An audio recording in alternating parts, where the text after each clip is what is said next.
YouTube used to have this feature where you can literally respond to people's videos with a video. You know, there's a real possibility that reality becomes like Play-Doh to us in the near future. The second I heard this thing, I'm like, yeah, but my mom just died of cancer just last year, so it's like, Future Kate here. I talk a little bit about how it's hard to be open and trans and recording just because I don't want to really even mention RGI. If you don't know what that is, I don't even want to say it here, but I'll put it on the thing for you. But it's really tough, and I also talk a little bit about future tech, but let's go. Hey, what's going on today? I'm just hanging out in my room, trying to think of something to do for the transition update. Just for you. What am I gonna do? I have no clue. So I've talked about this before, and back when I started vlogging, YouTube used to have this feature where you can literally respond to people's videos with a video, which was freaking amazing. And it just had so many more things where it was very much more personal. And over time, I can understand why they kind of did that, to like they removed some of them, because, you know, abuse and stuff like that. But they recently added a feature like a few months back where you can respond to people via voice, like people who left me some messages. I'm sorry, I have my YouTube studio up, and I could jump on my phone and then just respond to them, which is pretty cool. I just, respond to them with voice, and I haven't been really using that feature, and I think maybe I should. It feels more personal, I think. Maybe you guys want that? Or I could just point out like people who said stuff like we had Dizzy Buns 9 says, OMG goals, love how comfortable and relaxed you come off. Makes me feel at peace. And of course they said more, but that makes me feel great, and makes me want to keep doing these. Just stuff like that. And other people tell me I'm, the Onion Queen 3519 said I'm unclockable or something. I don't know. I look, or someone else, was it the same person said that I look like I'm just someone's aunt? Anyways, that was also fun. Just fun to read. But I love interaction, and I actually streamed on Twitch for a long time. And I love just interacting with people watching. They don't even have to be fans, it's just people watching, because I used to play a lot of video games. I could give you a little bit of an update about my day. It was kind of boring. Same old work. I had a little bit of time where I just cried about mom. That's every day though. So I do just, every day I'm just I hit that spot where I'm like, she's just not here. I can't tell her about anything. So there's that. I did want to talk about the vlog in general and being trans. Just going out and recording, it's kind of scary right now.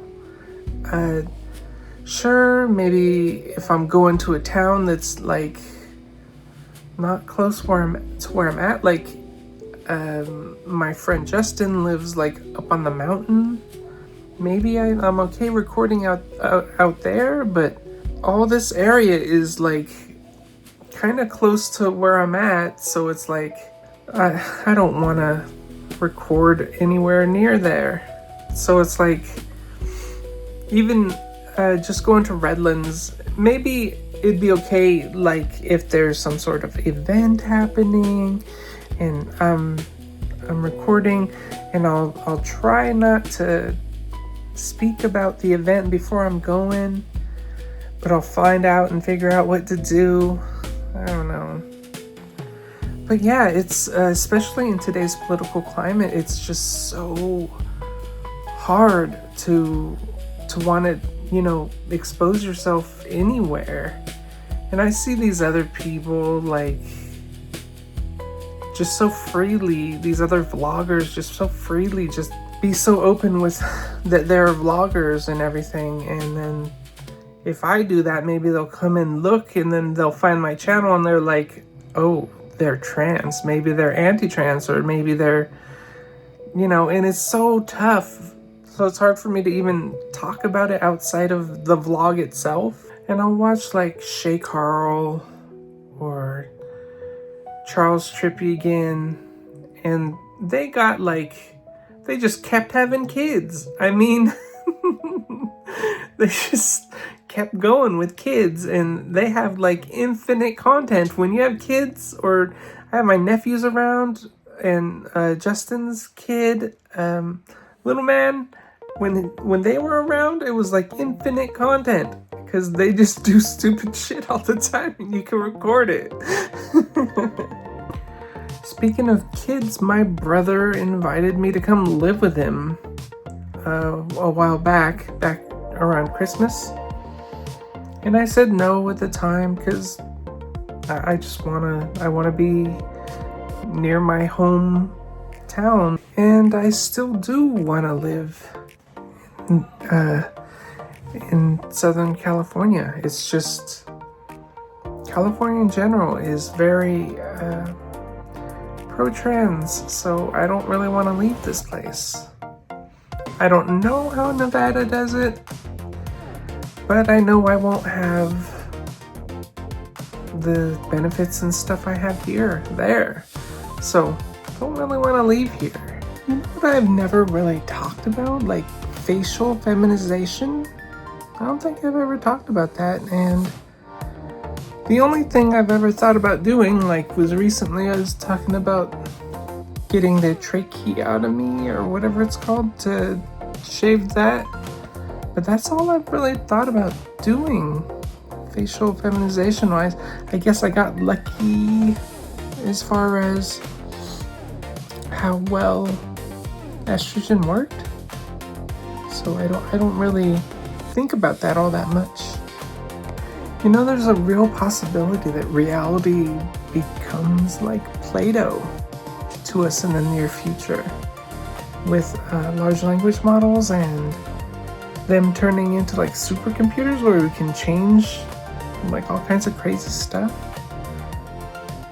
Physics is, they call it solving physics, which feels a little bit more far off, but then I saw this thing today where there's this guy in Australia that had $3,000, and he used ChatGPT and Google's AlphaFold and made a cure for his dog's cancer by synthesizing some sort of mRNA antibody to fight against the cancer that was in his dog's leg.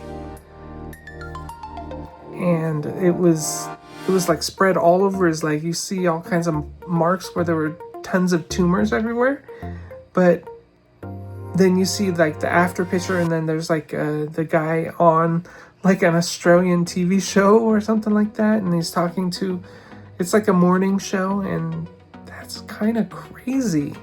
If you can do that type of thing with a dog, you can do it with humans soon, because there's ethics and stuff like that you have to get through. But soon enough, it's going to happen where we can just take a bit of the tumor that's messing up our body or something, and then just synthesize something to cure, and just put it through the body. Or there's another a reverse aging thing where they had this old rat, and they put this thing in, and it came young again, 75% younger or something like that. It's holy crap. So yeah, we're definitely on the way. And the second I heard this thing, I'm like, yeah, but my mom just died of cancer just last year. So it's like, it's like little too late. Anyways, I'm getting tired. It's 11:12 right now, and that's when I went to sleep the other day. Yesterday, I actually went to sleep at like 10, but yeah, I'm really feeling it. I woke up at like 6:30 to do the edits this morning, and then I got all the way up to like choosing the title, and I was like, okay, I'm going to sleep. I went back to sleep for like an hour. I woke up at like 8:30, got up and like quickly decided on what, thumbnail I was gonna make. And anyways, I will see you guys later. I hope you have a great day, and I will see you tomorrow.